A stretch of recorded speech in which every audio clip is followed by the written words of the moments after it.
ભારતીય કોસ્ટગાર્ડનું સફળ ઓપરેશન જ્યાં જખો નજીક 11 પાકિસ્તાની માછીમાર ઝડપાયા અને 2 સગીર બાળકો સાથે 11 માછીમારોને પોરબંદર લાવવામાં આવ્યા। સુરક્ષા એજન્સીઓ દ્વારા તપાસ શરૂ કરવામાં આવી છે અને પોરબંદર પોલીસે 0 નંબરે ફરિયાદ નોંધી છે।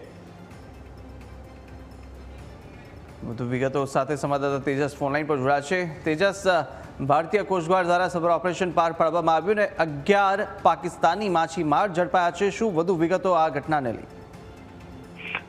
જી કુશાગ્ર, ઇન્ડિયન કોસ્ટગાર્ડ દ્વારા 2 દિવસ પૂર્વે IMBL નજીકથી એક પાકિસ્તાની બોટ અને 11 જેટલા માછીમારો છે તે ભારતીય જળસીમામાં ઘૂસી અને માછીમારી કરી રહ્યા હોય તે દરમિયાન તેઓને ઝડપી પાડ્યા હતા અને આજે જે પાકિસ્તાની બોટ જે છે ઝડપાઈ છે તેમની અંદર 2 જેટલા સગીર બાળકો સહિત કુલ 11 માછીમારોને છે તે હાલ પોરબંદરના બંદર ખાતે લાવવામાં આવ્યા છે અને સુરક્ષા એજન્સીઓ દ્વારા આ તમામ માછીમારો છે તેનું જોઈન્ટ ઇન્ટ્રોગેશન છે તે હાલ હાથ ધરવામાં આવ્યું છે અને પોરબંદરના નવી બંદર પોલીસ સ્ટેશન ખાતેથી પોલીસ દ્વારા 0 નંબરે ફરિયાદ દાખલ કરી અને આગળની તપાસ માટે જખો ખાતે છે તે મોકલી આપવામાં આવશે। જી બિલકુલ તેજસ, માહિતી સાથે જોડાવા બદલ આપનો આભાર।